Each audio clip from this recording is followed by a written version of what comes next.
Last time on Narrate's Dragon Ball Z, Goku Ooh, is like arrived. says sorry, go fucking do it. What are you trying to say? I was trying to decide if you were Zarbon or Frieza. I'm Zever, Varzija, Jarziva. Ah, Last time on Narrate's Dragon Ball Z, Goku landed and beat the living Christ out of most of the Ginyu Force. Vegeta killed those members of the Frieza Force. That's right. Vegeta then murdered those members in cold blood in front of children. Yeah. Oh, Javita, you forgot about the battle with Ginyu. And then Captain Ginyu arrived on the scene, and Goku fought him with his big, manly, strong arms. And it was a very interesting battle, and then I can't anymore. And then here we You are. almost made it. In fact, you did finish one, and I made you go back into the bit. On this episode of Dragon Ball Z. Welcome to Narrate's Dragon Ball Z. I'm Spencer. Oh, we're doing this? I'm John. Today we're going to be covering episodes 71 to 75 of Dragon Ball Z. So I guess we'll just go ahead and get started. Episode 71, the American title is Goku is Ginyu and Ginyu is Goku. The Japanese title is Surprise! Goku is Ginyu and Ginyu is Goku. Wait, it's the same thing? It's the same thing. The Japanese just adds the word surprise at the very beginning. 2 exclamation marks at the end of surprise. Wow, leaders in the industry. I just want to point out before you give your title that the end of the last episode, Ginyu laughs as if he has a plan. There's no mention of Ginyu as Goku and Goku as Ginyu and what that means. So the title kind of gives it away, which sucks because it's the perfect part to just slip it in right at the end as a cliffhanger. Wouldn't that be the most amazing cliffhanger of an episode if Ginyu had actually launched his surprise special attack? Yeah, it would have been really good if it connected at the end and you don't know what's about to happen. Yeah. Because there have been moments where there's an attack there and the episode ends. Like with Goldo, the attacks are coming and Goldo's just like, I don't know what to do. Versus it's actually connected, so you know it hits him. It would have been an amazing little cliffhanger. Yeah. Spoiled by the title either way, but they don't even give us the benefit of cliffhanger, and then the title spoils it. Both in the American and Japanese versions. Anyway, What's your title? It's Nail Does His Best. Actually, that's where the episode opens. And he says, "Stop insulting my dad. Let's go fight. You're going to upset him. Let's go fight somewhere else." And Frieza's like, "Okay, lead the way." And then they take off. They left Guru's house to go find a battleground, and Nail and Frieza are just kind of flying together. Just buddy. And Frieza gets pissed and he's like, "Hey, we got to find a spot, you idiot. I'm not going to do this all day." And so they just, and Nail's like, "Here." I was very confused at the beginning of this. I was just like, Nail's being a dummy. Why does he want to go? Does he want to go to his like high school basketball field or something like meaningful location? Kiss, yeah. Yeah. And this is where you will die. But no, he's just stalling for time. This whole thing is just stalling for time. So that's they find it. They find a spot, and Nail and him sit down and they converse. Nail is super confident. And then the camera drifts up to the sky, and then it drifts back down, and Goku and Ginyu are there. It's a really cool little transition. It is. 2 motherfuckers facing off, and then 2 more people facing off. Yeah, it's great. I didn't want to say motherfuckers twice. I don't know why. Apparently, that's too many motherfuckers. Yeah, you go from child-friendly to explicit if you have more than one. That's true. Podcast rating. That's actually true, isn't it? No, you can say no. Fuck. You don't have. No, you have 0 allowance. I don't know. Actually, Really? Don't know how strict they are on it. I have no idea how much they monitor. I just assume that Apple is strict. I kind of want to test it. Whatever. Ginyu basically starts he goes crazier. Last episode he went crazy. This episode he goes crazier. He just starts hurling things at Goku. Oh, that's right. Yeah. He's not even trying to hit him. Like nothing connects. He's just mad.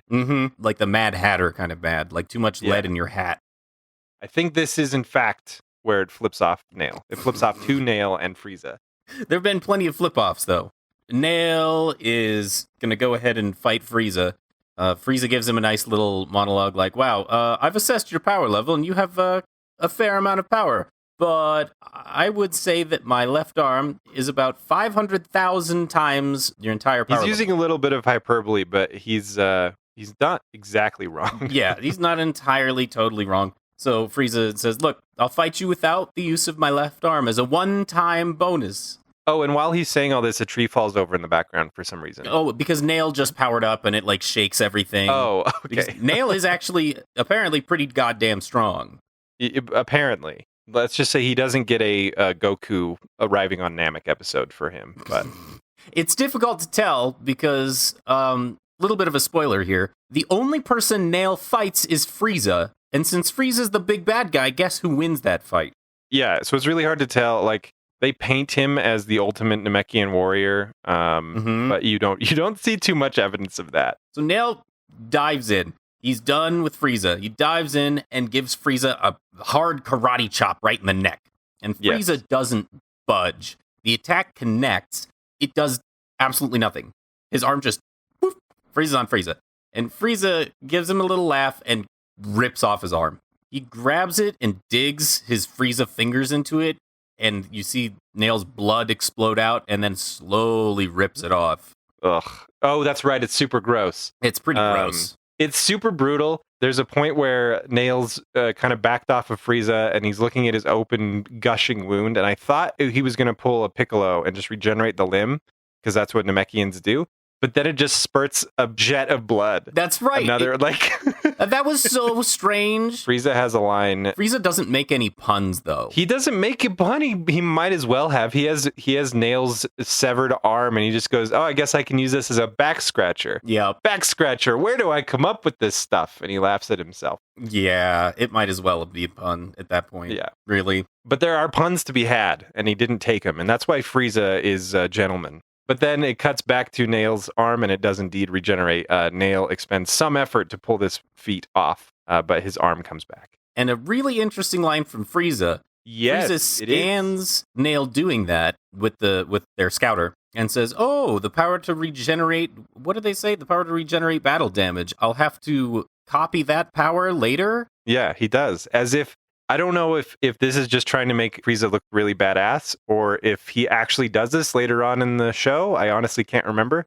But I don't know how he copies powers. And I really think it's unfair, and I want to know how he copies powers. Oh, I need more details on this mysterious ability because it seems very overpowered, Toriyama. Yeah, does Frieza have a research lab where they spend a whole bunch of Frieza dollars to figure out all kinds of new and interesting powers and abilities? He looks at him and he thinks really hard and he just gets it because he's Frieza. I liked mine more because it was well, so did cooler. I. But this is Dragon Ball Z though. Oh, you're right. They just know. Frieza just knows from watching how it happens. Yes, exactly. They watch him battle and then they're able to copy the ability because they're so strategic and battle hardened. Supposedly they're psychic. They have psychic powers also. Good lord. Yes. Yeah. I like the science lab though. You got to earn it. You got to. Dr. Briefs not only went to college, I'm sure, but built his fortune from the ground up and has science labs and actually puts in the work and the hours. Frieza's the spoiled rich kid. That's exactly who Frieza is, actually. Yeah. 100%. Really, this is the first time that we've seen Frieza be even somewhat formidable of an opponent, I guess, because we haven't really seen Frieza do much other than scream "My Dragon Balls" and float around in a little chair. Well, and definitely not on his own. Like, usually he's surrounded by Frieza Force, other people doing the fighting for him, and he'll, like, lift a finger and shoot a laser. But this is kind of the first fight that he does, if I remember right. Like, out of the chair and moving around. Fight is kind of a... Well, this is the first time he plays with his food, like a cat toy. That's exactly all that is. Bats around the ball of yarn. Yeah. So it cuts to Bulma riding her Oh my god, scooter. This mini episode sucks. We talked about this, I don't know if we recorded it, but there are a couple like mini episodes in these following episodes. There's no filler episodes in these seasons. They figured out how to avoid it by filling the cracks in with bits of filler. Just little flecks, just sprinkled on top of the Dragon Ball Z cake, except they don't taste good. This is one of those moments. Chi-Chi blowing up the spaceship was another one. Yeah. I'm willing to bet that they probably... I don't know. I wouldn't even say probably. Maybe they were in the manga. It's possible, but it still's filler. It still adds nothing to the story. Yeah, yes. It's Bulma riding her hover scooter, and she's riding it away from a pterodactyl, because I guess Namek just has dinosaurs. Not even like... Because while she's riding from the pterodactyl trying to get away, a Tyrannosaurus Rex pops up, and it looks exactly like the ones on Earth. It looks exactly like the one from Earth. one for one. So they have weird Namekian snake serpents that live in the water, and they have weird Namekian birds. And frogs, like, they have their own wildlife. Yeah, but nope. Dinosaurs are dinosaurs no matter where you go. That's just fact, man. That's science. That's how it works. You can't evolve a more perfect being. Where do you think Stonehenge came from? Dinosaurs. Dinosaurs. They knew what they were doing. The pyramids, dinosaurs. Gandhi, the dinosaurs. So she's riding the hover scooter away, and the T-Rex appears. It spooks her. She, I think, does a flip or jumps off of it and ends up on the back of the pterodactyl. It's ridiculous. She gets thrown up into the air and lands on the pterodactyl, and she's scared and screams. She slips off the pterodactyl and she says, "Why did I have to start biting my nails again?" Yes, because she couldn't grip on with her nails. She couldn't grip on, and then she falls off. And so she falls off. She's falling towards the T-Rex's mouth, and the T-Rex is just gonna eat her up. And she closes her eyes and says, "I'll just close my eyes, and when I look down there, it won't be there." Yeah, it doesn't work. I honestly can't remember how she gets out of this. Oh, the T-Rex just falls. Yes, T-Rex falls, and Bulma bounces off the T-Rex's spine from falling like gravity doesn't. We know that Toriyama doesn't understand gravity, so it's fine. But she's fallen from a mile in the air and lands on the back of the T-Rex and just kind of boink, bounces off like you just jumped 2 feet onto a playhouse. Everybody knows T-Rex's spines are made of trampoline anyway. No, they're not. All right, I'm fighting you on that one. No, this is not how it works. Okay. It's how it works. You're right. Every dinosaur I had as a kid was made of rubber, so. Exactly. So Bulma falls on the ground, she's fine. And this mysterious figure who's backlit by the sun and only in silhouette approaches her, and she gets really scared. And then it turns out that it's just Krillin. It's just Krillin. And he's being a savior and a hero, although he didn't say anything, and Bulma didn't recognize him. She proceeds to chastise both Bulma and Gohan. Yeah, she turns into a giant and yells at Gohan and Krillin. Yeah, I really like that kind of how that's portrayed in like manga. the anime literal emotion interpretation. Yes, yeah. I really do enjoy that. It's fun. And Gohan does the best thing ever when Bulma's yelling. He ignores it all, goes over to Bulma, sticks his hand in her pocket, and pulls out the dragon radar. Mm-hmm. And then turns to Krillin and says, "I got the dragon radar." Yeah. And then they just leave. Yeah. Oh, it's the best. They do have a lengthy conversation. I think it would have been better if they just took off, but they're like, yeah, they go back to the campsite, be safe, blah, blah, blah. But yeah. The point is they eventually just leave her there. Gohan does turn around and say, "Hey, my dad arrived. He asked about you. All right, bye." Yeah. I mentioned last episode I've got a fun little fan theory developing. Oh, yeah. It occurred to me at this moment because they fly off and it's kind of stops Bulma in the tracks, the news that Goku has arrived. And it's when she stares up in the clouds and she's like, "Goku's here?" Oh, yeah. And the way she said it and like her body language and everything, I think at this point in the show, Bulma's totally in love with Goku. I will say at this point, I had the same thought based off of the way that she was acting, the way that they were drawing her, and also the way that the voice lines were recorded. But Point 1 is the way that she says his name right here. Point 2, all the aggression that she's shown toward him in the course of the show is jealousy because he married Chi-Chi. Because whenever they're face to face, she is more often than not very bitter and mean and violent toward Goku. Yeah.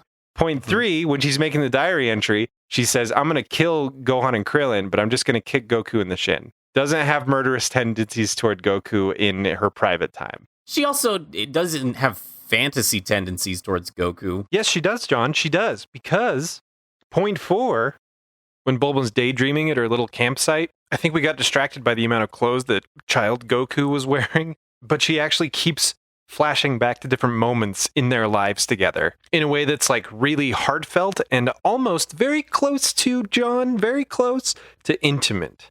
And you know what, John? I think she regrets not going after him. Not when he was a kid, when he was a teenager, when he grew up and married Chi-Chi, around that age. So suck on that, John. Oh my God, okay. So we cut back to Goku and Ginyu. We watch as Ginyu, after shooting all these blasts and it does nothing, Ginyu powers up his hand. He focuses all this ki energy into his hand and then stabs himself in the chest. And Goku's like, "Whoa, what are you doing?" This is the thing that Ginyu was laughing about. We just think he's crazy. Yeah. And Jace is like cheering him on. "Yeah, you're doing a great job." And as a viewer, you're like, what the what? And Ginyu then reaches out his arms. He does the Manchurian Man pose. The T-pose and long hair man pose. T-pose long hair man. The music cranks up to 11. It's amazing. It's really good. There's a techno color fest on the screen. Oh my god, what a drug trip. It's insane. A beam of energy shoots out of Ginyu's mouth, hits Goku, and a beam of energy shoots out of Goku's mouth, and then they have like a little change in animation style as their bodies switch places. Well, not literally their bodies. No, it's like the representation of their souls. Yes, bingo. So as the smoke clears and everything sort of dies down, Goku discovers that he has been forced into Ginyu's body, the dying body that just was punched by his own suicide energy move. Mm-hmm. And Ginyu is Goku now. That's right. It's scary because Goku's so powerful, and Goku in Ginyu's body says, "I'm not gonna give up." And then the episode ends. Mm-hmm. He sure does say that a lot. I want to introduce a fun fan theory here that I'm sure is probably posted all over the internet. Not the Bulma loves Goku one, but I'm also sure that that's posted all over the internet. Oh, for sure. I don't think we've ever seen in the entirety of Dragon Ball Z, I don't think we've ever seen Captain Ginyu's original body. Oh, yeah, I 100% agree with that. I had that same thought. I made the same note. Oh, cool. Was okay. Ginyu originally? Yeah, I think that he seeks out the most powerful being and faces off with them and then damages himself and does the body transfer. Yeah. And then kills his opponent to try to get stronger and stronger. And that's part of the reason why he can go toe to toe with Goku while everybody else in the Ginyu forces just doesn't even compare. Yeah. I think it's probably also one of the reasons why he's so obsessed with style and looks. And, that's cool because he can kind of choose. Yeah. I want to see an alternate, a what if scenario where he changes bodies with Frieza. Oh my god. Yeah, that would be fun. Episode 72, the American title is Calling the Eternal Dragon. The Japanese title is Come Forth, Super Shenlong, Grant Me My Wish. My title is I Wish Ginyu Had Married Chi-Chi. Oh my god. Yeah, that is the best part of this episode. It's absolutely the best part. It's 2 frames, and it's the best part. But it's so good. Although this part does compare. The episode opens with a return to Frieza's ship. Keep in mind, none of the characters we know and love are there. Just Frieza Force members, and they're bored as hell because they're missing all the action. Mm-hmm. It's fantastic. It's the most realistic look at their daily lives that we've ever seen, and I love it so much. Yes, until Vegeta arrives. Vegeta, he doesn't even arrive. He's looking at them from far off, and then he just starts blasting. He just starts killing people. It's just a slaughter. It absolutely is. He attacks Frieza's ship. It's really cool. Gets the Frieza Force running scared because they know Vegeta and they know how powerful he is.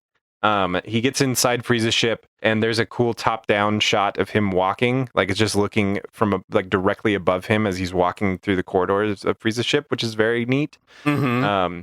And he gets surrounded on both sides by the Frieza Force, who want to stop him but can't. They know that they can't stop him, and he's just sort of walking, doing his thing. He's just going to do what he needs to do. And they're all walking, following him, guns trained on him, but they're all scared, and they know they can't do anything about it at all. So they give him a wide berth and let him through to do his thing, but they're still surrounding him as if they're going to do anything at all. And then two people get brave enough to come in and blast him with the gun and hit him. One of them finally gets brave enough to break the funnel maneuver and just dies. And then 3 more die. And then this scene is amazing. It's a tour de force for Vegeta. It's just so good. I don't even think he says anything, or at least not much of anything the whole time. Nope. I like when one of them does kind of lose their cool and shoot a blast at him. He blocks it with his hand, and it scatters the blast from the laser gun into a bunch of different blasts. It comes out like a rifle bullet, and he blocks it, and it turns into a shotgun spread, and it kills 3 people instead of just a single blast. That was pretty neat. I liked that a lot. It's so cool, and he just decimates this entire force. Steps into the cockpit. Just as a back blast from an explosion that he caused fills the corridor behind him. That one was awesome, too. It's really good. Yes. I don't know why this is so different than a focus on Goku being powerful. but it feels a lot more grounded and realistic. Yeah. To show Vegeta beating the crap out of all of them. I don't know. I guess it's because his opponents haven't been talked up. They haven't been like, these are the most powerful people. Like the Ginyu Force got talked up for a lot of episodes and then finally showed up, and then Goku was talked up and also didn't do much of anything, just sort of stood there, and we just kind of had to take his word for it that he could actually fight. And Vegeta's actually doing things, and when a villain does something to him or an antagonist does something to him, he responds and actually pulls off a maneuver. Vegeta is still a character that they're exploring, that they're fleshing out. So maybe that's what it is. Like, Goku's strong. You get it. So why it's fun to actually see Vegeta at work. Right, yeah, exactly. It goes back to the fight between Ginyu and Goku. There's a neat little shot of them flying through the Namekian skyscape. It's parallax, so there's like stuff in the foreground and the background's moving quicker. Oh, really yeah, fun. that's right. It's a good shot. No, I think it's just Ginyu, actually. It's Ginyu and Jace. It's Ginyu in the body of Goku. Yeah. And Jace flying. And Ginyu's body that Goku is inside of, it cuts to him and he falls out of the sky because he's injured and can't fly very well. And as he's falling to the ground, you see a Namekian frog on the ground just for a second, which is cool. Foreshadowing. Yeah, and Goku is almost dead. He's not doing so great. He can't fly. He can barely even fly. It cuts back to Vegeta, who has dispatched all the Frieza Force and has Frieza ship to himself. It's a really good scene. Like, this episode has a lot of good scenes, but this is really good. Yeah. It's just him splashing cold water on his face and changing his clothes and like washing up. Just cleaning himself up and getting ready for the next battle. It feels so real to me. Like on this alien planet with this alien force, you just get this nice like human moment. He's just doing what all of us would do, like go to the bathroom. It's not. It's so simple, but it just adds so much depth. It really, really is such an amazing thing that they're doing for Vegeta. And I'm not just saying that because I love him. It really grounds the character. His line here is, "These dryers take forever." And haven't we all said that at some point in our lives? Yeah. Which, come on, they're aliens and they can create a healing pod which can heal you back to full health. Why are their dryers sucky? Because Frieza doesn't wear clothes. So who cares? Why would they spend money on armor? that? No, that's his skin. That's when he armor. when he transforms, it stays. Like it would stay so the if he Frieza transformed. Force and the Saiyan armor is just based off of what Frieza looks like normally. I believe. Well, I don't know because supposedly it's Saiyan armor, and Frieza wasn't always around for Saiyan. But maybe, I mean, he did technically like kind of rule the planet for a while. Yeah, as sort of the background mafia dude. I mean, you can get into the things that they throw into the future, how they retcon certain things. Yeah. Well, this is Frieza. Frieza's giving you armor. So who knows? I think that's a great theory, though, that the Saiyan armor is based off of Frieza's just regular design, they're the Frieza anatomy. Force. Yeah. It cuts to Gohan and Krillin, who have been instructed to find the Dragon Balls. They have the Dragon Radar now, so it's very easy. They're also at Frieza's ship. They don't know about Vegeta being there, and Vegeta doesn't know about them at the moment. Actually, he does. They've located the Dragon Balls, and they dig them up in the dirt. And they have a fun little, just hangout sesh, just playing in the dirt together. Yeah. Just having fun for the first time in months. Laughing at each other as they find the Dragon Balls, because the Dragon Balls were buried by those Ginyu grunts. Yeah, back like a few episodes ago. Yeah, so they have fun playing in the sand, and then they have this moment where they both like look at each other and their smiles fade because they're like, shit, we have work to do. We can't have fun. And the music is really good here when they decide to summon the dragon. Or try to. And they try, it doesn't work. And it's this really cool panning shot where the camera spins around and Krillin's got his arms wide open. Summon the dragon! Yeah, and it doesn't happen. At this point, Vegeta is like hiding behind the ramp. He's watching this whole spaceship, thing. and he's watching the whole time. And he's like, yeah, that's right. Summon the dragon, you little idiots. I'm going to kill both of you and make a wish for myself. And then the dragon doesn't appear. And they start talking to each other like, oh, I guess it needs a password. So, yeah, they didn't actually know that it needed a password. Man, I swear that they had talked about this before, but yeah. They very well might have. That's what makes it hard. It's because sometimes they do and other times they don't. And you just don't 100% know when you're watching it back to back to back to back like this. And sometimes they do talk about something and then they'll repeat the same exact scene with the same people asking the same questions as if they hadn't heard it before. It does actually happen here a little bit with Krillin. because they need to every episode catch everybody up on what's going on because there's Netflix wasn't invented back then. Right. Yeah. That's exactly why. You're right. Oh my god. Which we realized that we could be watching Dragon Ball Z Kai, which stays exactly true to the manga, and it won't do all this repetition stuff, and they don't modify any of the actual lines. It's more one for one like the actual Japanese dialogue. But that's not what I watched. I know. Okay? That's not what I watched. Plus, you don't get fun lines like "It's time for me to go, go, go." Yeah, throw some paint on the Barbie. It's good. Exactly. It cuts to we gotta call him Ginku or something. Yeah, but then who's Go-You?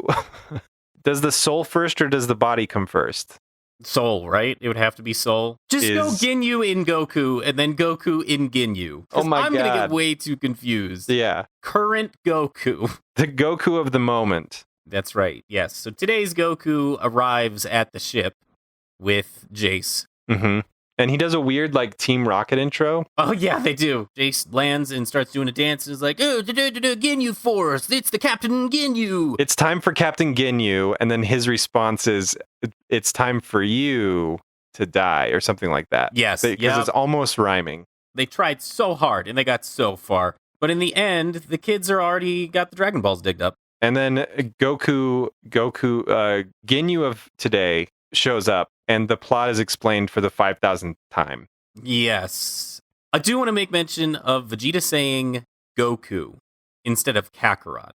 Oh, I didn't even notice. Yes, so when he's hiding behind the ship, Goku of the day and the kids are having a conversation, and Vegeta actually says, that means Goku must have been defeated. But if Goku was defeated, and I'm like, why are you saying Goku? You shouldn't be saying Goku. You should be saying Kakarot. It's weird that you're saying Goku. I do not like when you say Goku, Vegeta. Stop it. Maybe he was just trying it on, and it felt weird for him too. So he's just never again. Yeah, but Goku of the day does show up for Gohan and Krillin, and they're like, for a while, they're like, oh, Goku, it's so good to see you again. But it's not him. Mm-hmm. Even though it's not him. The voice is different, and it's obvious that the voice is different. Yeah, and I thought that this was just a fun thing that they did for the show, so the audience could understand what was going on if they jumped in, halfway through the episode. But nope, they make mention that the voice sounds different. So the vocal cords go with the soul, everybody. Apparently, yeah. Which is not true later, but whatever. Ginyu of the day shows up and calls Goku of the day Captain Cocky, which I thought was very fun. Oh, that's right. Yes. Goku of the day, when it's being revealed that he's a bad guy, takes a swipe at Krillin, and there's like 3 frames of Jace doing this. Yeah, he does like the Catholic cross across your heart. I forgot what that's called too. It's the Austin Powers Spectacles, Testicles, Wall, and Watch. That's what I know it as, and I know that's offensive, but it's in Austin Powers, and that's what I know it from. Sure, yeah, but he does that, and I'm like, I didn't know that was such a, interesting. Apparently Jace is Catholic. Cool. Okay. So it makes mention of the fact that while Goku of the day is powerful, you have to have the ability to use the power properly when you're in the body. Which kind of makes sense from if you're fighting in that body, it actually does make sense that the body would have muscle memory that your brain doesn't know about. Sure. Yeah. So you're not really sure how to fight with your body and your mind in tandem. And that's what they keep saying. You don't know how to use both the body and mind.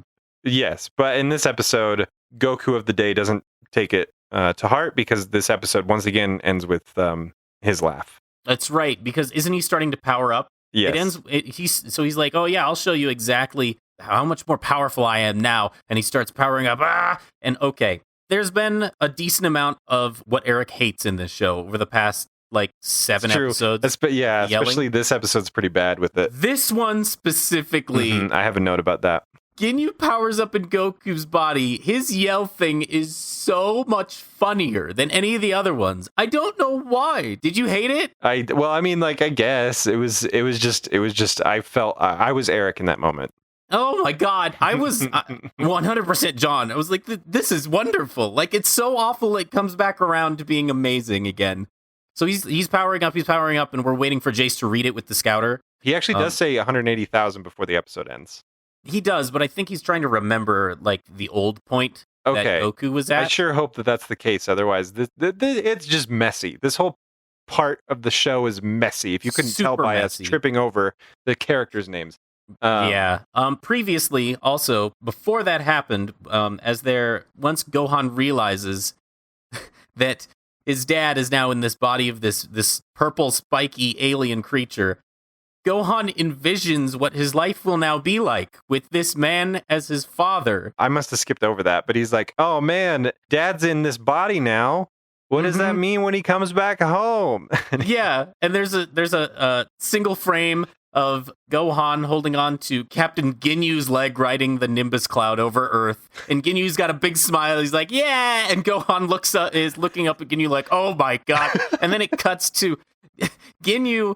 It's sitting at the dinner table in their house, and he's wearing Goku's clothes and chowing down on some food like Goku would do. And Chi-Chi's in the corner like, "Oh my god!" And Gohan staring at him like, "No!" And it cuts back to Gohan, and he's crying. It's so good. This is like a big deal for poor little Gohan. Oh, it's funny. It's the best part of the episode. Easily. Yeah, and the episode ends with waiting to find out what his power level is. Yes, he's just powering up. Episode 73, the American title is Gohan, Defeat Your Dad. The Japanese title is That Ain't Me, Gohan. Don't lose your nerve. Hit your father. Can you do better than that, John? No. Are you kidding me? My title is Captain Goku of the Failure Faction. Can't handle it. That's good. That's good. We won't keep you in suspense. The episode opens with Ginyu continuing to power up. Sorry, Goku of the day continuing to power up, and he's like, "Jace, read off the power level. What am I? Show me my picture. Tell me how big and strong I am, That's Jace." right. And he's like 23,000, sir. And then Goku of the day is like, "Oh, that's great. I'm so powerful. I'm really good. I'm gonna kill you, other me body." Oh wait, what did you say? 23,000? That's like nothing. Oh, and that's where Goku says, "Look, unless you understand how to use both my body and he says it like 3 times. The first time is last episode. The second time is here. There will be endless recurrences of this before the episodes end." And Krillin says it a couple times too. And you're like, "Okay, I get it. I get what you're going for, motherfuckers. Come on." So Krillin and Gohan start to fight Ginyu. Really, it's Krillin starts to fight. It's funny because Gohan says, "I don't know if I can do this because he looks like my dad." They got to take down Goku of the day before he adjusts to his body and uses his full power. Gohan says, "I don't know if I can do this because he looks like my dad." And I just wrote, "Man, things are gonna get weird when Turles shows up, huh?" Oh my god. Things will be strange. I have to mention that this episode, during the Krillin fighting Goku and his body, the Goku of the day, the animation and art budget must have gotten like a sponsorship deal because it's so good here. I don't know why. It's really good. It's fun watching the heroes fight each other, like Goku versus Krillin and Gohan, essentially. It's really nice that they spent the time to make sure that almost every single shot is really well detailed. All the animation it's not framey, it's not choppy, it's decently smooth. Like none of the animation at this moment in time when Dragon Ball Z was penned was really amazing. It wasn't digital. I'm pretty sure they were still using I forgot what they call them. It was still like analog, essentially, physical art with no real digital touch-ups other than the occasional special effect when people are glowing. You can see the aura. Yeah. And they spent a lot of time on this fight specifically. So it looks really good, especially if you go back and compare it to, say, the Zarbon versus Vegeta fight or the Dodoria versus Vegeta fight. It's a really, really detailed section. If you want to just look it up on YouTube and watch it, it's probably worth your time. It's a good fight.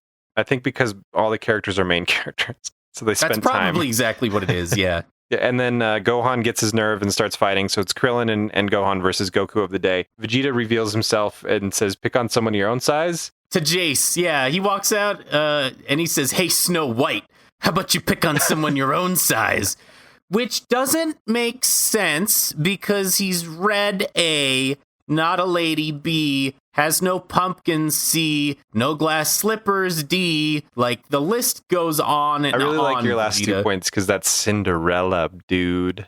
Wait, what? Yeah. Who is Snow White? Snow White's the dwarfs, and she falls asleep, eats the apple, and falls asleep. in the glass coffin. So what parts of that one is similar to Jace? Well, Jace is not a woman. Jace is red, not white. Jace has a dwarf friend, Goldo. I mean, he's dead, but that's something. Goldo can stand in for at least Dopey. He's freezy. He's breathy. He's breathy. He's chunky. He's just so chunky. You know the comparison he's making, though. It's the white hair, It's which the doesn't white hair. apply. It doesn't work. And also, Vegeta's god-awful at the one-liners, so it's Yeah. fine. And he only heard about Snow White when he blew up that movie theater on Earth, or that blockbuster on Earth. He knows about as much about it as I do, apparently, because I was totally thinking Cinderella. Oh my You're God, totally that's right. great. If it makes you feel better, at first I thought Mulan. I don't know. I know what Mulan doesn't is, even but my brain exist was like, you at mean the this one point. where it's the lady in the army who was the... Nope, not that one. I mean, It's- that's an apt analogy, though. That's the thing. Oh, that would have been better. Yeah, it would Like, have been bring better. it on, Mulan, because he's like calling him a woman, and it was the Yeah. 90s, so misogyny was hilarious, or Yeah, whatever. well, and Vegeta's a misogynist. Anyway, so they start fighting, and they keep repeating plot points. The body and the power and the mind thing keep coming up. Jace calls Vegeta vegetable breath in their fight, which I think is funny. Oh my god, he does. He calls him vegetable breath, which Sure, like what? Maybe I don't know of a vegetable that gives me bad breath. Onions, onions, garlic, turnips. but onions and garlic are more considered spice. Turnips give you bad breath. Wait, onions are spice? What are they in that they're like a main ingredient? I usually just use them to flavor a meal. I guess onions on a burger sometimes, but like you don't have a steak and carrots and onions. Yes, you do. Holy You shit. put like an onion glaze on the steak, but you don't have just a cooked onion on the side. Have you never had sauteed onions? in Sauteed steak? onions and garlic, and then you put the meat with that, not as a separate side dish. I think you got to come over and cook me a Texas barbecue dinner sometime. I didn't even know it was. I think it's a New York steak with the sauteed onions on the side. Or New York. You've lived in both places. Just come make me a steak, John. I don't give a shit where You know it's what from. I'm asking. All right, fine, I will. Get back okay? in the kitchen, Mulan. I'm working on it, okay, Vegeta? Christ. So, Ginyu, Goku of the day throws an energy blast. It's purple. And I made Yeah, mention of And his aura is purple, too. Yes. Last episode, there's more evidence to support our scientific argument regarding exactly how key energy works. So that means it's based on your soul, not necessarily your power, like Ooh. your physical strength. It's based on your soul. It's like a chakra kind of thing or something. Another grain of rice to add onto this fried plate of confusion. Jace and Vegeta are fighting. There's a lot of good quotes in here. Like a lot. They're just trash talking this whole time. Vegeta says, well, do you, punk? He quotes Clint Eastwood. I didn't write down the exact quote, but he says amigo and live and in person. And it's a very weird moment. Vegeta makes mention of himself as a Super Saiyan, and I don't know if he's serious. He does this a couple times and goes back and forth, and I really don't know if he thinks he is a Super Saiyan or if he's just so jealous of Goku's ability at this point that he has tricked himself into believing it. Or he's knowingly bluffing the hell out of the Ginyu Force because he knows the Ginyu Force are afraid of Super Saiyans because of what I can see Frieza that. did. I can see that. That, or he is so jealous that he's like, oh, it just means you're a certain level of strong. See, that's what I'm I a was. Super Saiyan. That was my Come on. default. That was my default Yeah. reaction for sure. There's a moment where Jace is absolutely coating Vegeta in blasts because Vegeta says something like, I'm a Super Saiyan, bitch. And Jace is like, no! Throws a ton of blasts at him.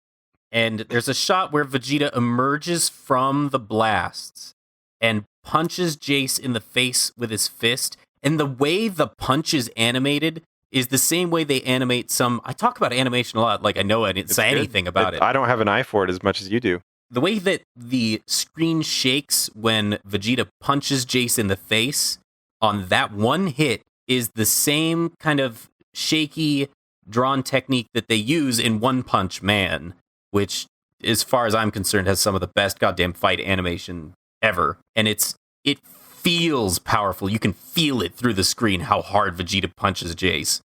This episode's animation kicks ass. And then the dialogue Holy is shit. horse It's next shit. level. No, it's amazing.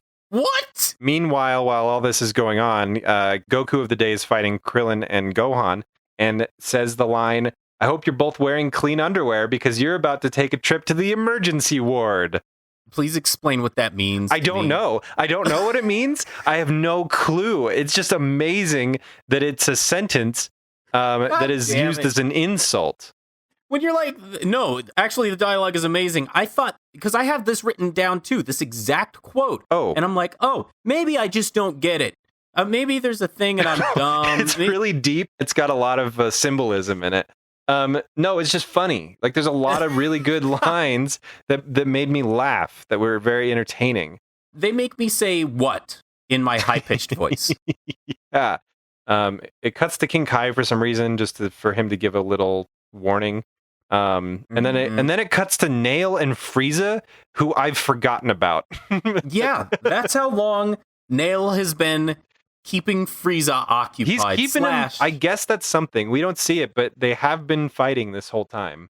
Slash Frieza has been toying with Nail. Frieza is allowing this to go on because Frieza thinks that they're torturing Nail, but really Nail is absolutely nailing that's not even what I'm going to redo that line because that was stupid. Really, Nail is absolutely killing the distraction game. He's doing a great job. You're going to keep that first one in there, aren't you, son of a bitch? God damn! The Nail.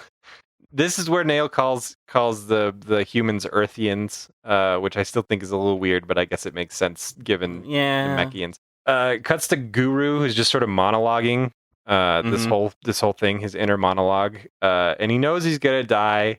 And he basically doesn't really have faith that Nail can do this. He's just being offered as a distraction, but he wants Dende to survive, so that's something. Gohan, Krillin, Goku of the Day are still fighting. They haven't taken him down fast enough. He's getting a little bit more powerful. And he says, "The captain's coming to get you." And then he realizes it's a bad line. He realizes and says out loud, "Oh, wow, that attack line really sucked a big one." Let me think of a new one. Hang on, give me a Yeah. The dialogue in this episode is amazing. That part I loved. I loved that part. A lot of these like lines, for some reason, I can't even get behind. Probably the same reason why puns piss me off. That I can't get behind just like dialogue that's just words. Dialogue that's just words. You mean every line of dialogue? Every single sentence everybody's said. Every single sentence ever said. Yeah. Vegeta and Jace somehow end up on Frieza's ship, and they're fighting inside of there. I don't think it shows them going into it. They just are. They just end up in there. And the fight reminds me of the Star Wars fight on Bespin, where Darth Vader and Luke are kind of playing cat and mouse. Oh, I could totally see that. Yeah. It's really good. And there's during these last few moments, there's a lot of like rack focus between Vegeta and Jace. So it's really cool. It's such a good... This would be the episode if you're an aficionado for art or animation and you want to like study how Dragon Ball Z did things right. This episode. Yeah, it's really good. Vegeta mentioned he's a Super Saiyan again. I think another option 3 is he's faking it till he makes it. That might be it. Yeah, he wastes Jace with this really tight, bright blue blast, and they are just ashes. They become ashes. The moment is actually very cool. And everybody acts surprised when they see Vegeta do this. Ginyu of the Day chastises Vegeta again. Yeah. Like, this isn't the right way. You didn't have to die. And at this point, I'm like, I get Dude, if you'd killed Ginyu in the first place, you wouldn't be in this situation. So yeah, I get it. You're pure of heart. You're just earning your right to ride the Nimbus Cloud, but come on. So after that happens, he just steps in after Jace is dead and starts fighting Goku of the Day. Goku of the Day gets a really good idea. He's like, "Oh, Vegeta, Vegeta," and he preps his big final move again. He's going to change bodies with Vegeta, and he lets it fly, and it's coming towards Vegeta, and the cliffhanger actually works this time because you're not sure what's going to happen. The episode ends there. He's going to launch his body change, but. Episode 74, the American title is Captain Ginyu, the Frog. The Japanese title is Whoops, Ginyu has turned into a frog. So you can kind of put the pieces together of what's going to happen next on Dragon Ball Z. My title is better than either of those. It's Goodbye, Ginyu. We'll see you again in 20 years, bud. Oh my god, that's freaking brilliant. Both of those other titles are throwaway. Yeah. The best title for this episode would be something like Ginyu's New Body.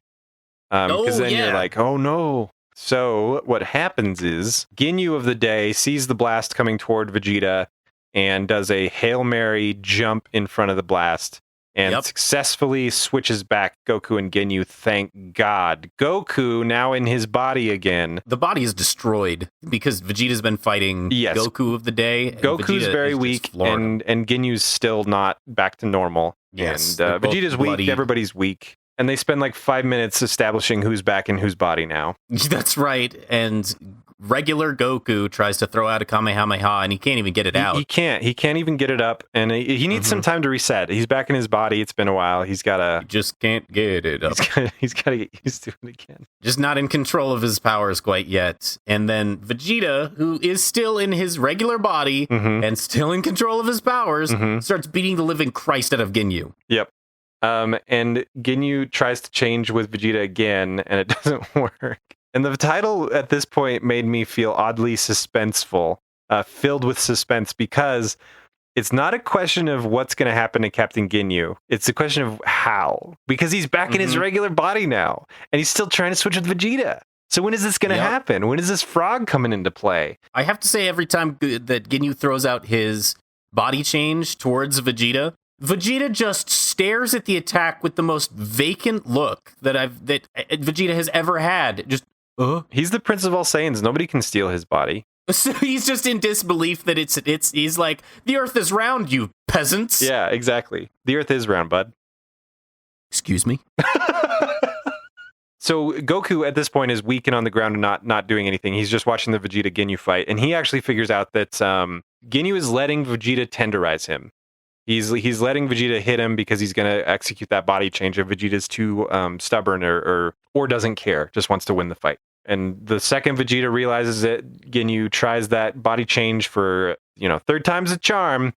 And there's a neat little 360 shot of the entire blast as it's happening and going through. And Goku's like, I've got one shot. And he grabs the frog that we've seen a couple times and chucks it into the blast.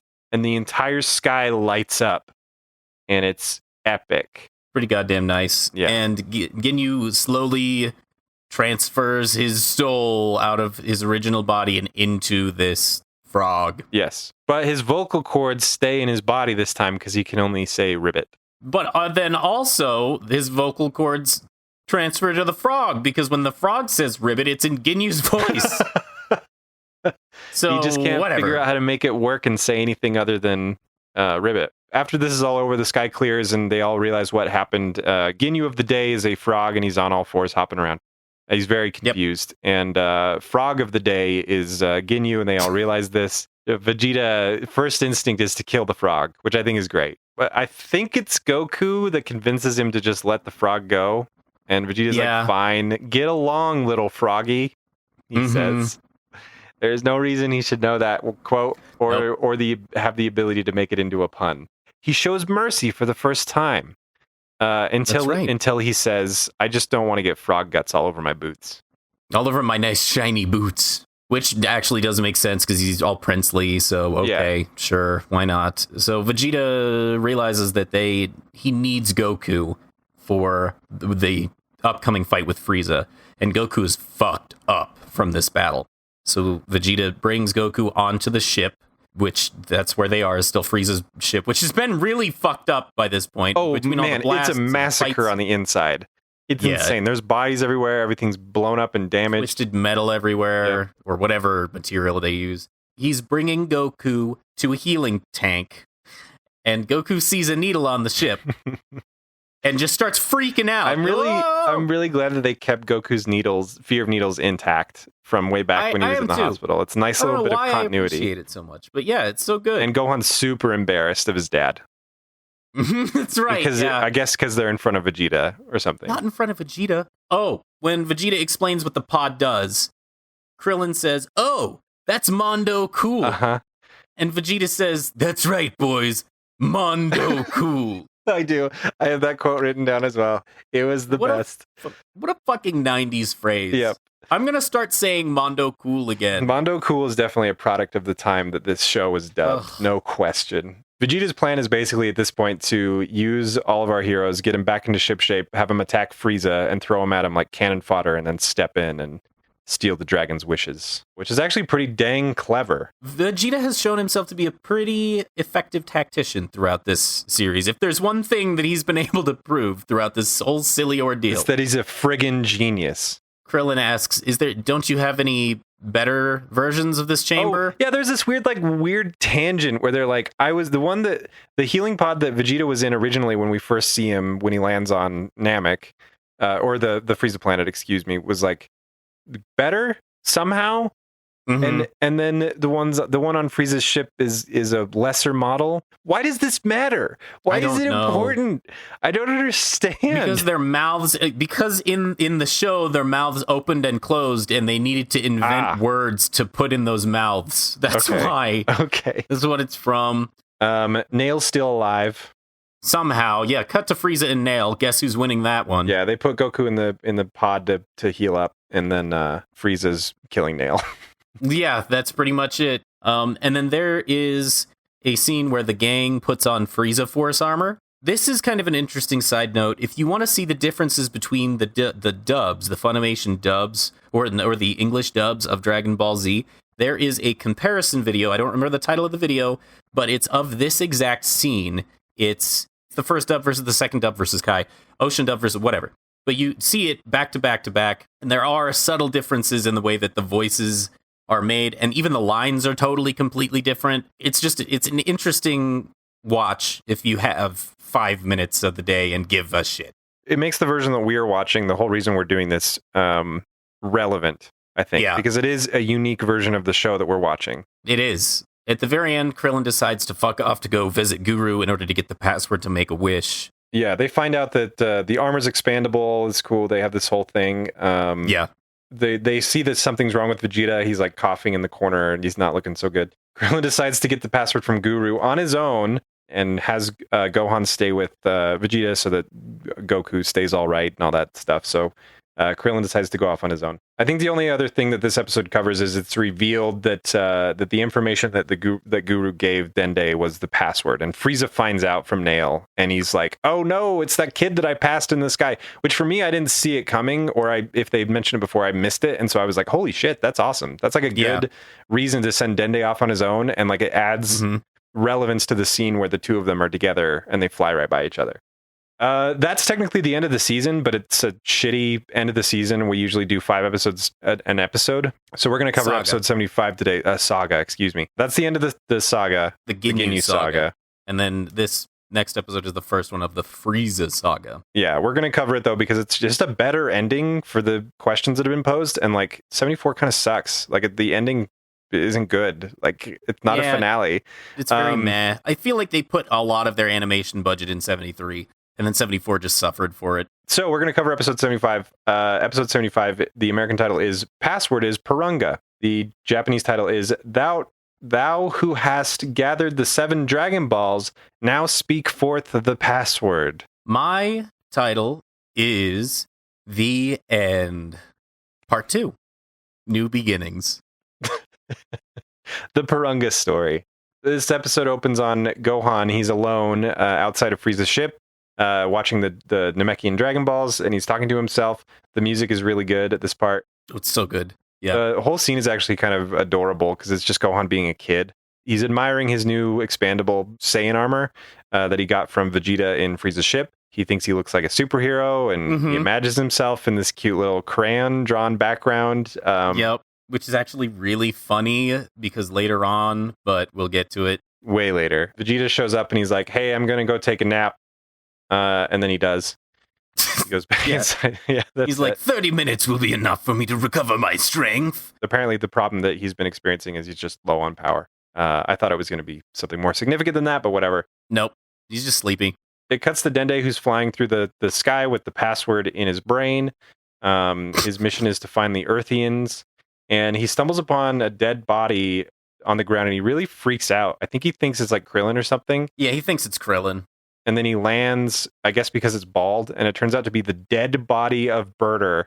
Like he stumbles on the battlefield from the Ginyu Force, and there's 3 corpses just around him. Birder's got his tongue hanging out. He looks really gross, but he is decomposing, so I'll give him a pass. I guess I'll give the decomposing body a pass Yeah. on looking gross. Hey, you're part of the Ginyu Force, man. Style's everything. What would Captain Ginyu say? Ribbit? Probably. It cuts to Nail and Frieza. Nail's not looking so good. While Frieza continues to monologue, Nail decides to take a jump and blast Frieza with all he's got left. Surprise, surprise, Frieza walks out of the smoke unharmed. Iconic shot for Nail, the turnaround blast. Yes, Frieza teleports right in front of Nail and is backwards, so they're like standing in line. They're like standing in the line for the grocery store, and Frieza punches Nail. I have a Gohan's monkey tail moment here. Ooh, okay. Usually when a character moves in Dragon Ball Z super fast, their colors disappear and there's a bit of an outline there, and then it kind of fades away, and there's like lines showing some movement.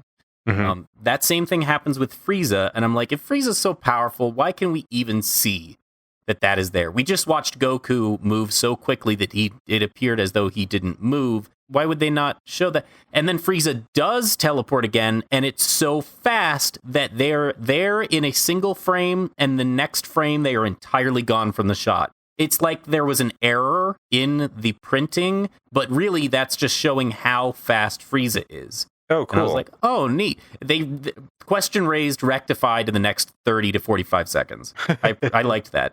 Nail reveals that the Frieza fight, this whole thing, has just purely been to stall for time. Nail pretty much knew he was walking into his own death. Yeah. And they haven't summoned the dragon yet, and Nail knows what it looks like when the dragon's summoned, so I don't know why he's telling Frieza right now. But whatever. It cuts to Guru for a little bit, another death monologue, basically. He talks about the regrets of being an old man and wasting his life. Which would matter more if we knew anything else about Guru other than he gives people power-ups. We haven't spent enough time with Guru for us to care about his monologue.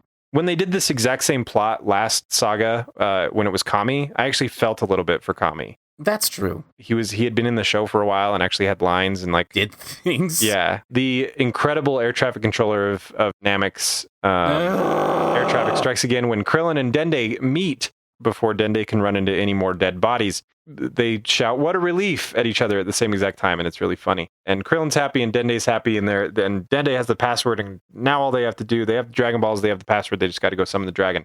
Should be a cinch. But Frieza's on their way to murder all of them. As soon as Nail tells Frieza that he's been intentionally stalling him, Frieza fucks off and doesn't even finish Nail. That's how fast right. Frieza leaves. It's like, oh, okay, fine, just leaves. He just takes off. So Frieza's on his way, but they have all the pieces finally. There's a weird segment of a little mini episode where Gohan is just sitting on the Dragon Ball doing his Gohan thing. And one of the Dragon Balls starts moving, just like for Bulma, except Gohan doesn't realize it for a while. And then it's revealed that the Ginyu frog is moving the Dragon Ball away. Yeah, trying to roll it away. He's going to try to get them all for himself.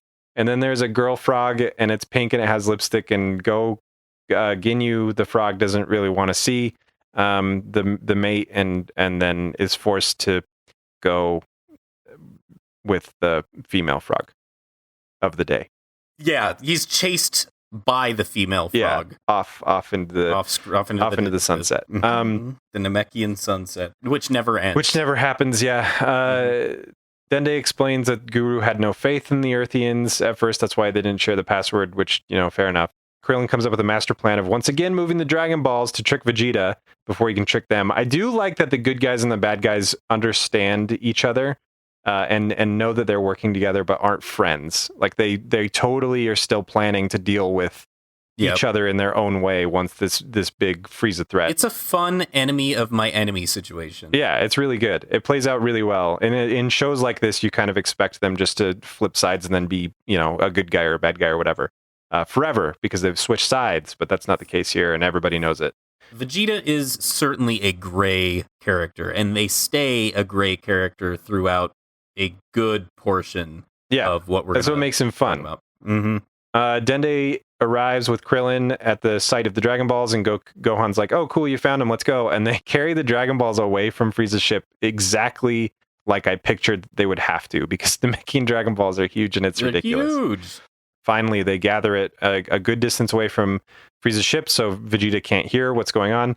and Dende summons the dragon, except he doesn't. It takes a second. He does it, and Krellin's like, what the hell? And then it kicks in. Just enough time for somebody to raise some questions, and then it kicks on. It cuts back to King Kai's planet for a second, and they're like, whoa, they're summoning the dragon. We can finally come back to life. In the English dub that we're watching, Tien's mouth moves, but he doesn't actually say anything. Oh, yeah, that's right. So I rewound the tape and turned on the subtitles, and what he's supposed to say is we can finally return to life. So everybody's excited that they're summoning the dragon so that they can finally resurrect their friends. I don't know why that didn't get recorded. It's not like a substantial line or anything, but it's very obvious that he's trying to say something.